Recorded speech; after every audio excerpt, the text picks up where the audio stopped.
Hi there, my name is Fahad Mian, and I'm just making this video for some of my friends, all of my friends who might see what I type and then feel as if I'm coming from a particular viewpoint and aiming it at another particular viewpoint, and then perhaps taking offense or seeing things the wrong way. And someone pointed out to me the other day, rightly so, that my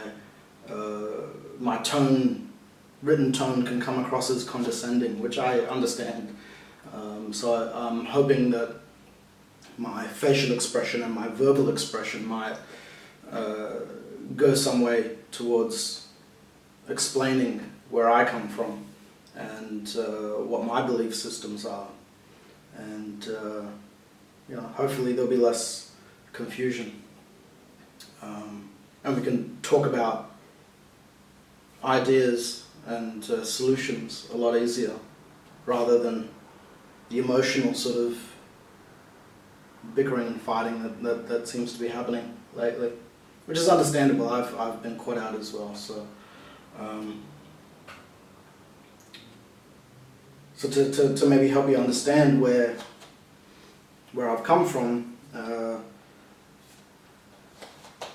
a number of years ago, I found out that someone that I care for very much was being sexually abused by a pedophile, and this was a continued thing. It wasn't something that was stopping once information and knowledge about this came out. So at the time, I did what I thought was necessary to take this person away from that environment and give them something safe. And they were safe. We were both safe. And when this person felt that it was comfortable going to the authorities about this and trying to finalize the matter, then we went to the police and filed reports and gave statements and things like that. And the police gave us about, they put us in protection for about 2 months, away from everything else, because they knew that this pedophile had a community of people around them that would react in a pretty negative way to this person being arrested, and that would deny and lie. So we were kept somewhere else while arrests were being made and interviews were being made and investigations were continuing. And it turned out that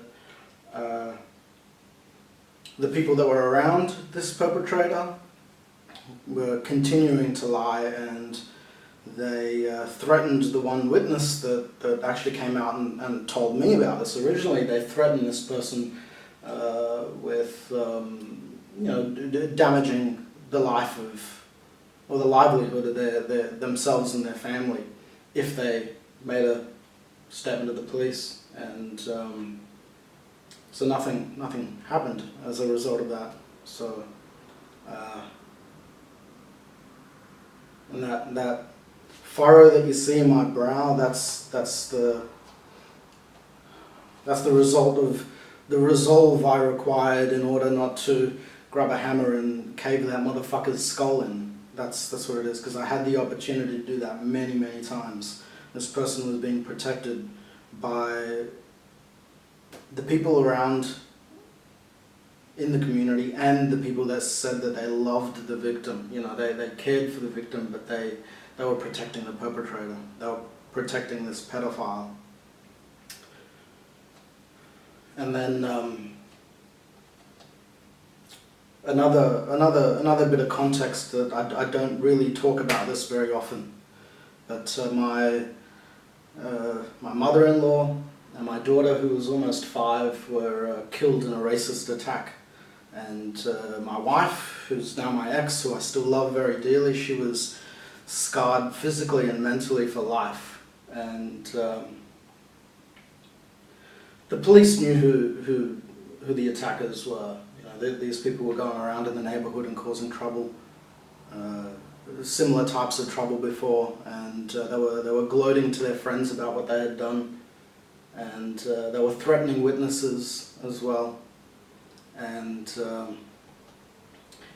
there's a lot of post-traumatic stress that I had as a result of this. There was a period of about 6 weeks where lives were up in the air, and everything kind of crashed.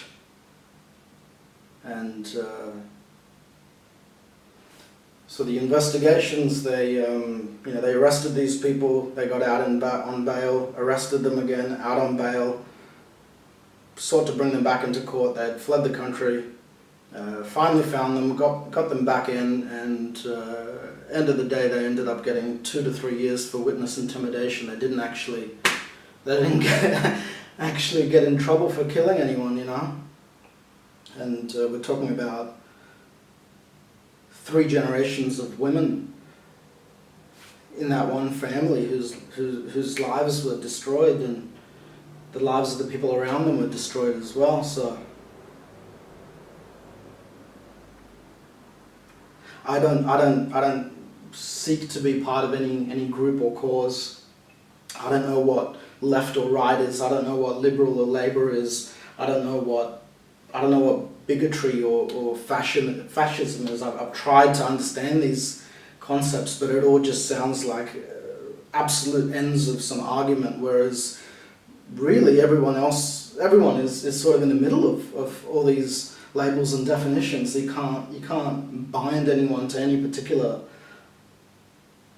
belief or thought process. So I don't come from any of those places. I don't come from a place of anti this or that. I come from a place of injustice, and my cause is to bring justice and truth, and not to sound like Superman, but if I see words being distorted, and if I see the truth being withheld, then I'm gonna fucking speak up about it. I'm not gonna lay there like some idiot letting bad stuff happen. That's not. I don't have any regrets in my life, but if I wasn't behaving that way, then I think I'd die a very unsatisfied person. I'd look back on my life and I wonder what the fuck did I even try to do or not try to do, and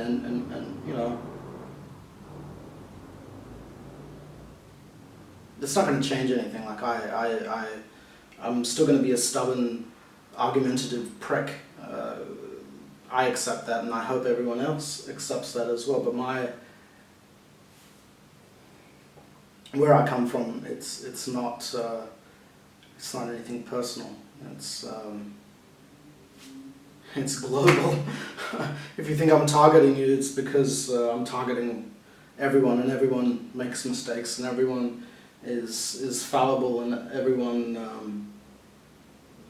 needs to look at themselves and see what they're doing right and see what they're doing wrong, and be humble and seek to improve themselves. And that's the basis of where I come from. So I hope that me saying that explains things to people a little bit better, and I hope that we can discuss things in a civil kind of a way. And if I'm saying something wrong, if I'm being a dick, then don't be afraid to point it out, because sometimes I can be a dick. Thanks.